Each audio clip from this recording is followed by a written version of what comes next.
तो पहला न्यूमेरिकल भाई, the solubility of CaC2O4 calcium oxalate is 0.0016 ग्राम पर डीएम क्यूब। सॉल्युबिलिटी दी हुई है और ये सॉल्युबिलिटी 0.0016 ग्राम्स पर डीएम क्यूब है। Find the solubility product KSP मालूम कीजिए of calcium oxalate. Calcium oxalate की KSP मालूम कर लीजिए। तो यार आसान न्यूमेरिकल है। अनस बेटा चैप्टर 1, 2, 5 और 6 वैसे सुना है आप लोगों का 3 भी कंप्लीट हो गया, 3 भी इंक्लूड कर दें क्या? नहीं सर, सर वो इतनी ज्यादा मुश्किलों से easy तो वो है। चैप्टर खत्म हुआ है, इतना बड़ा सर चैप्टर है लेकिन वो। आप 6 को कैंसिल करेंगे फिर 3 दे। नहीं सर 3 मत दीजिएगा। अब तुम्हें क्या मसला है अनस, तुम क्यों भीख मांग रहे हो?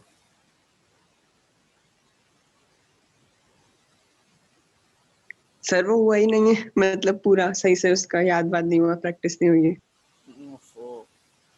नहीं मैं हम ऐसी सोच रहे थे कि दे देंगे, चलो तुम लोग कह रहे हो तो नहीं देते।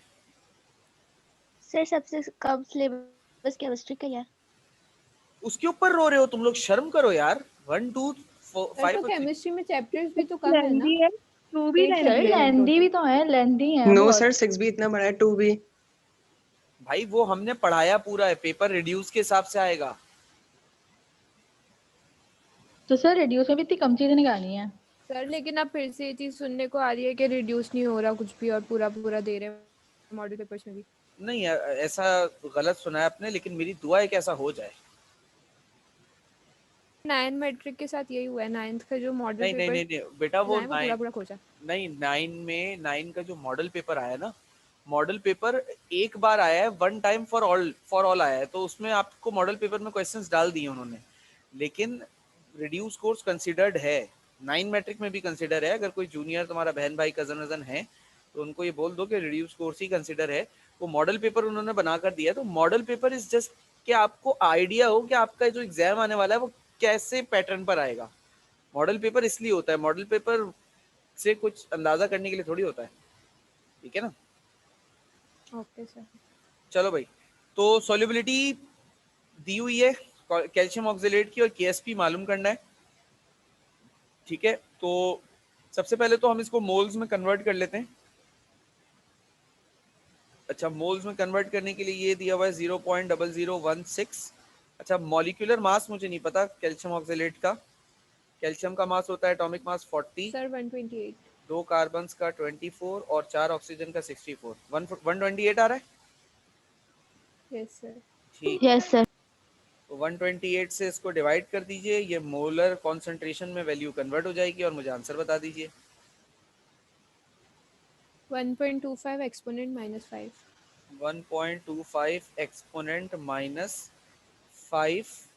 अच्छा, ये मोलैरिटी हो गई है अब ये।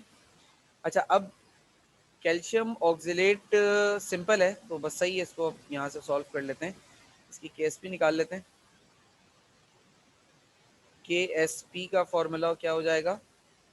कॉन्सेंट्रेशन ऑफ कैल्शियम आइंस और कॉन्सेंट्रेशन ऑफ ऑक्सलेट आइंस। तो ये हो जाएगा 1.25 एक्सपोनेंट -5 और 1.25 एक्सपोनेंट -5। इन दोनों को बेटा मल्टीप्लाई कर लीजिए और मुझे आंसर बता दीजिए। 1.5625 1.5625 एक्सपोनेंट -10। 1.56 जी 25 sir. Exponent 5625 -10 exponent exponent -10। -10। Okay, unit क्या होगा भाई? Molarity square. Molarity square. Very good, सही है भाई। तो ये आ गया आंसर। तो बच्चों वाला न्यूमेरिकल था, आप लोगों के लिए सॉल्व कर लिया आप लोगों ने। अच्छा जी, अगला करें।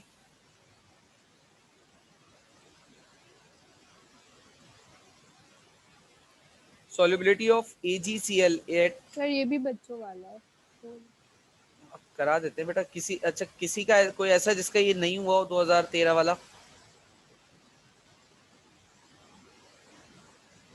बोलो भाई। सर ये सर बिल्कुल ये हो सेम जाए। हो गया सर। सबका हो गया है तो छोड़ दूं, आगे चलूं क्या? जी सर, हो जाएगा। एक मिनट में देख लूं। सॉल्युबिलिटी, मॉलिक्यूलर मास और केएसपी, हाँ बिल्कुल ऐसा ही है यार, ये तो जैसा ये है ना। अच्छा इसमें तो मॉलिक्यूलर मास भी दिया हुआ है तो और आसान है। ये वाला करवा देता हूँ।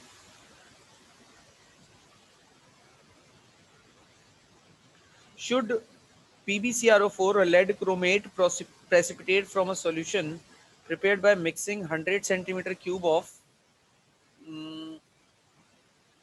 बल्कि ये वाला करने से पहले हम ऐसा कर लेते हैं कि हम ये वाला करते हैं, ताकि ये थोड़ा सा उसके मुकाबले में ज़रा इजी है ना, तो ये ज़्यादा बेहतर रहेगा।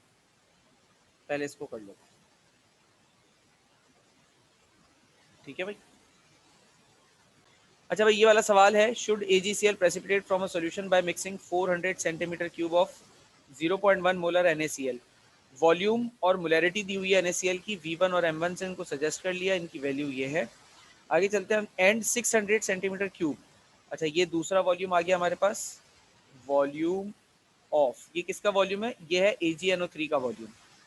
Volume of AgNO3 V2 is equal to 600 centimetre cube, और देखिएगा दोबारा, and 600 centimetre cube of 0.303 molar AgNO3। तो ये मोलैरिटी दी हुई है, मोलैरिटी ऑफ AgNO3 ये कितनी दी हुई है बेटा? ये दी हुई है M2 0.03, ठीक है ना। अच्छा अब देखो होगा क्या, पहले सवाल की थ्योरी को समझ लो, क्योंकि देखो जब तक सवाल की थ्योरी समझ नहीं आएगी ना, सॉल्यूशन समझ नहीं आएगा कि सॉल्यूशन में हो क्या रहा है और क्यों हो रहा है। तो इसको समझने के लिए देखो, अच्छा यहाँ पर मुझे डाटा में एक चीज़ और लिखनी थी, मैं वो भूल गया। टोटल वॉल्यूम, टोटल वॉल्यूम जो है वो, इसको मैं सिर्फ कैपिटल V से डिनोट कर देता हूँ। टोटल वॉल्यूम कितना हो जाएगा? 400 और 600 मिलकर हो जाएगा ये 1000 सेंटीमीटर क्यूब, ठीक है जी। अच्छा अब देखो सिनेरियो क्या है। सिनेरियो ये है कि आपके पास एक ग्लास है, उस एक ग्लास में पानी है फॉर एग्जांपल 400 सेंटीमीटर क्यूब, उसमें आपने NaCl सॉल्यूशन बना दिया, और एक ग्लास है उसमें पानी है 600 सेंटीमीटर क्यूब, उसमें आपने AgNO3 सॉल्यूशन बना दिया। उसके बाद इन दोनों सॉल्यूशन को उठाकर एक बड़े जग में मिक्स कर दिया। अच्छा अब इस ग्लास में जब आपने सॉल्यूशन बनाया NaCl का, तो उसकी मोलैरिटी ये निकल आई 0.1। इस ग्लास में जब आपने AgNO3 सॉल्यूशन बनाया तो उसकी मोलैरिटी निकल आई 0.03, ठीक है। अच्छा ये तो इनकी इंडिविजुअल मोलैरिटी आ गई। जब आपने इन दोनों सॉल्यूशंस को मिक्स किया तो इनकी मोलैरिटी चेंज होगी। क्यों चेंज हो जाएगी? क्योंकि अब पहले AgNO3 600 मिलीलीटर पानी में था, अब AgNO3 400 मिलीलीटर, यानी कि 400 और 600 टोटल 1000 मिलीलीटर पानी में आ चुका है। इसी तरीके से NaCl भी आपने जब इसमें मिक्स किया, तो NaCl जब इस वाले सॉल्यूशन में था तो वो सिर्फ 400 मिलीलीटर पानी में था। जब आपने इन दोनों को मिक्स कर दिया तो 400 और 600 मिलकर 1000 मिलीलीटर पानी बन गया। ये वाली बात मेरी समझ में आई बेटा, जिसकी क्यों इनकी कॉन्सेंट्रेशन एडजस्ट हो रही है? Yes sir. जी सर। अच्छा अब हम क्या करेंगे, स्टेप्स सबसे पहले हम करेंगे finding concentration of Ag positive ions. Ag positive ions की जो कॉन्सेंट्रेशन है ये हम मालूम करेंगे सबसे पहले। अच्छा इसके लिए फॉर्मूला क्या होगा? इसके लिए फॉर्मूला होगा Ag पॉजिटिव आयन के लिए, देखो इसका फॉर्मूला होगा, हमने इसको बेसिकली फॉर्मूला क्या होता है, volume of AgNO3 volume of AgNO3 multiply by molarity of AgNO3।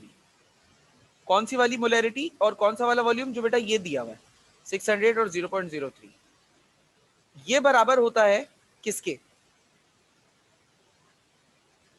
अच्छा, ये जो है ये वाला हिस्सा बिफोर मिक्सिंग है, मिक्स होने से पहले, ठीक है।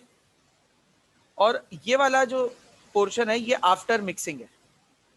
अच्छा, अब बताओ मुझे, जब दोनों को मिक्स कर दिया सॉल्यूशन को, तो वॉल्यूम कितना हो गया? ये वाला हो गया ना टोटल वॉल्यूम, ऐसा ही है बेटा।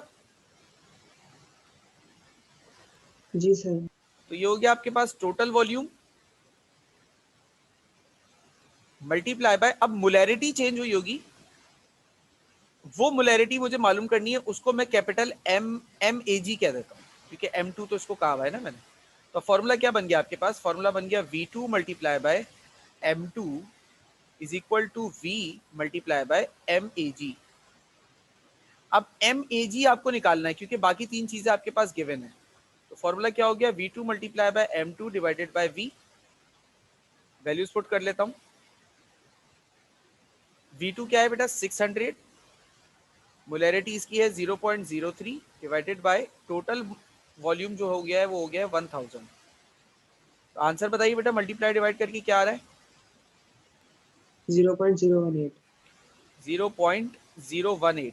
ये मोलैरिटी आ गई, मोल्स मोलैरिटी वैल्यू आ गई किसकी? Ag की, मिक्स होने के बाद। याद रखना, मिक्स होने के बाद हुआ ये। अब इसी तरीके से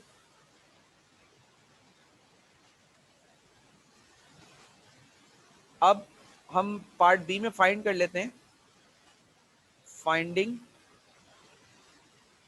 concentration of Na positive. Sir repeat कर दें। एक मिनट बेटा, कर देते हैं अभी।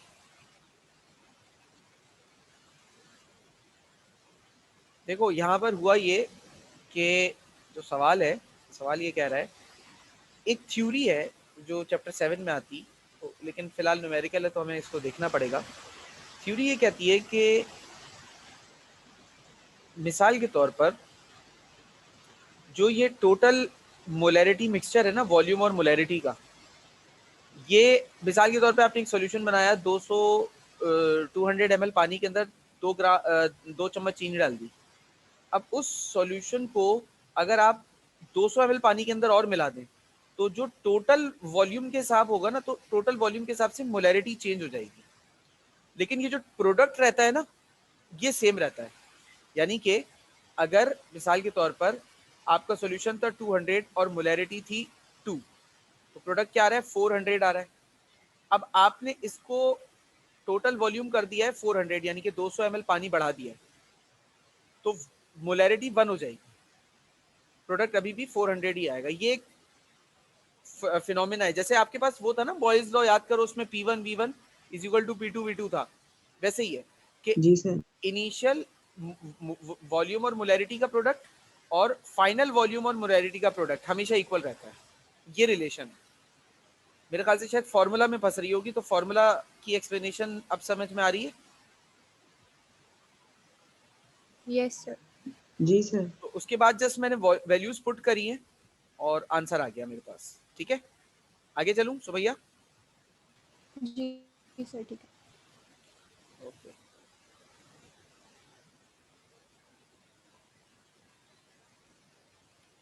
अच्छा, अब हम बात कर लेते हैं क्लोरीन की कॉन्सेंट्रेशन की ना। तो इसमें भी वही दो फिनोमिनाज हैं। देखो, एक होता है बिफोर मिक्सिंग, मिक्स होने से पहले, और मिक्स होने के बाद जो मोलैरिटी और वॉल्यूम का प्रोडक्ट रहता है वो हमेशा सेम रहता है। तो बिफोर मिक्सिंग आपके पास जो वॉल्यूम ऑफ NaCl है, मल्टीप्लाई कर लीजिए इसको मोलैरिटी ऑफ NaCl से, और after mixing volume of NS total volume, sorry,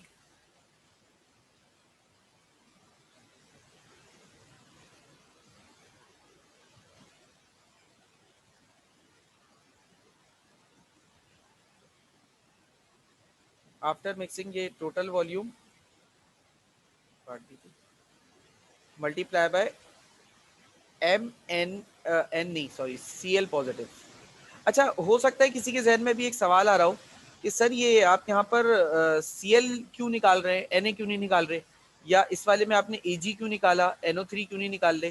बेटा देखो, शुड AgCl प्रेसिपिटेटेड, वो क्या कह रहा है, AgCl प्रेसिपिटेट होगा या नहीं, इसलिए मैं सिर्फ सिल्वर और Cl निकालूंगा।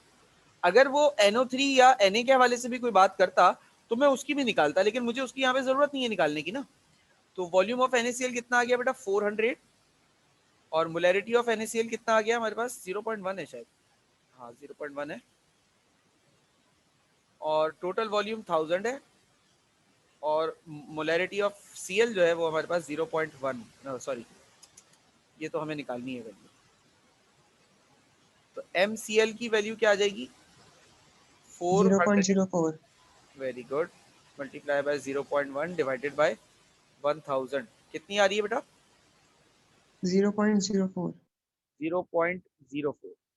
अब आपको मोलैरिटी यानी कि कॉन्सेंट्रेशन पता चल गई सिल्वर आयन की भी, और कॉन्सेंट्रेशन पता चल गई आपके पास क्लोरीन आयन की भी। अच्छा, सवाल में आपको KSP दिया हुआ था 1.6 एक्सपोनेंट माइनस 10। अब क्या करो, अब आप सॉल्युबिलिटी प्रोडक्ट निकालो। KSP is equal to concentration of silver ions और concentration of chlorine ions. Put करो, कॉन्सेंट्रेशन ऑफ सिल्वर आइंस कितना है, 0.018, और कॉन्सेंट्रेशन ऑफ क्लोरीन आइंस कितना है, 0.04। बेटा दोनों को मल्टीप्लाई करके आंसर बताओ। 7.2 एक्सपोनेंट माइनस 4। 7.2 exponent minus 4। अच्छा, अब ये आ गई मोलैरिटी का स्क्वायर, सही है। अब मुझे एक बात बताओ, जो स्टैंडर्ड KSP है वो क्या है, 1.6 एक्सपोनेंट माइनस 10, तो प्रेसिपिटेशन होगी या नहीं होगी,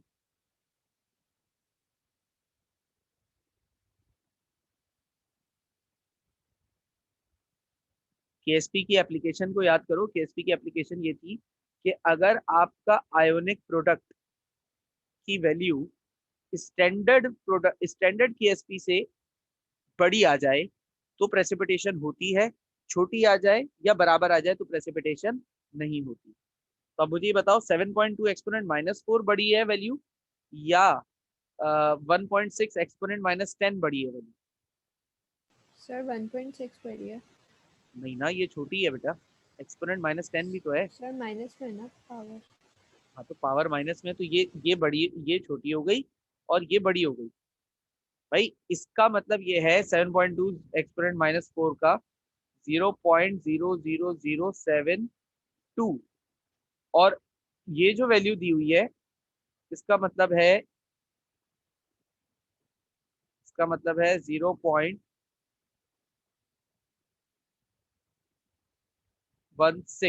अब बताओ कौन छोटी है कौन बड़ी है, 0.016। ये छोटी है या ये बड़ी है, ये छोटी है। सही छोटी है। तो ऐसे सर ये छोटी है। जितनी पावर माइनस में ज्यादा होती है ना वो उतनी छोटी होती है, और जितनी पावर प्लस में ज्यादा होती है वो उतनी बड़ी होती है, उल्टा है रिलेशन, ठीक है ना।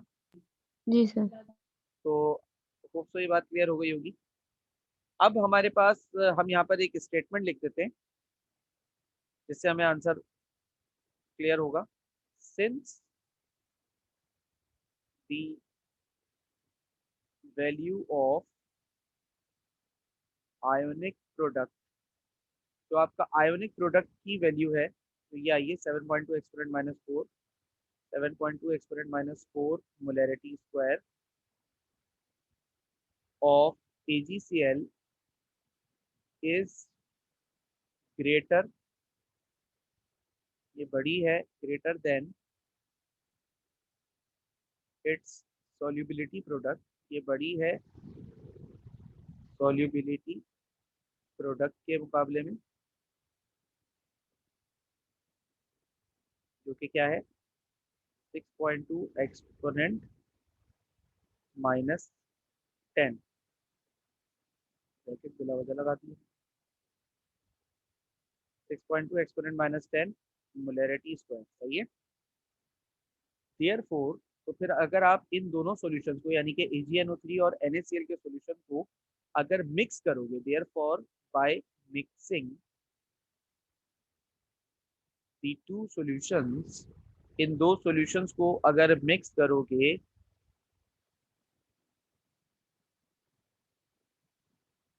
precipitate of AgCl will form. Precipitates of AgCl के precipitates बनेंगे, will form. क्लियर हुई बात बेटा? Yes sir. अच्छा, अब जो ये वाला सवाल है जो मैंने छोड़ दिया, मैंने नहीं करवाया, अब मैं चाहूंगा कि ये वाला सवाल तुम लोग खुद करो। ठीक है भाई? अब इसमें PbCrO4 मैं समझा रहा हूँ, वर्बली समझा रहा हूँ, सुन लो ताकि सॉल्व करने में आसानी हो। बाकी सॉल्यूशन देखने के लिए आज के लेक्चर की वीडियो को भी देख लेना, जिसमें ये ये वाला सवाल मैंने पूरा सॉल्व किया हुआ है। AgCl वाला सेम पैटर्न पे होगा, बस वैल्यूज की चेंजेस है, तो आप लोगों को आइडिया हो जाएगा। सवाल क्या कह रहा है देखो, should PbCrO4 precipitate from a solution prepared by mixing 100 centimeter cube of 2 exponent -4 molar lead acetate PbCH3COO2 and 900 centimeter cube of 1.5 exponent -8 molar sodium chromate Na2CrO4। ये दो सॉल्यूशंस आप मिक्स कर रहे हो, टोटल वॉल्यूम इसमें भी कितना है, 1000 ही है। ठीक है, तो पहले आप क्या करोगे, पहले आप लेड आयन की कॉन्सेंट्रेशन मालूम करोगे, फिर आप क्रोमेट आयन की कॉन्सेंट्रेशन मालूम करोगे। जैसे यहाँ वाले सवाल में, इस वाले क्वेश्चन में हमने AgNO3 की मदद से Ag आयन की कॉन्सेंट्रेशन मालूम की और NaCl वाले की मदद से क्लोरीन आयन की कॉन्सेंट्रेशन मालूम करी। बाद में इन दोनों आयन का हमने KSP निकाल दिया और उसके बाद हमने कंपेयर करके बता दिया। सेम यही पैटर्न यहाँ फॉलो करना कि पहले लेड आयन की कॉन्सेंट्रेशन निकालना, फिर क्रोमेट आयन की कॉन्सेंट्रेशन निकालना, फिर दोनों का KSP निकालना, फिर वो जो KSP आए उस KSP को इस KSP से कंपेयर करना। ठीक है ना? विल नॉट फॉर्म प्रेसिपिटेट का मतलब है कि जो KSP तुम्हारा यहाँ आएगा इस आंसर में, मतलब इस सॉल्यूशन में, वो इससे भी छोटा आएगा, 1.8 एक्सपोनेंट -14 से भी छोटा आएगा। अब कैसे आएगा, क्या होगा, ये करना तुम लोगों का था। ठीक है बेटे, समझ गए? जी सर। Yes sir. चलिए, तो फिर आज के लिए बात यहीं तक रखेंगे, बाकी बात इंशाल्लाह ट्यूसडे को होगी। ट्यूसडे को हमारी क्लास 6:30 से 7:30 होगी। डन है सर जी बेटा? Yes sir.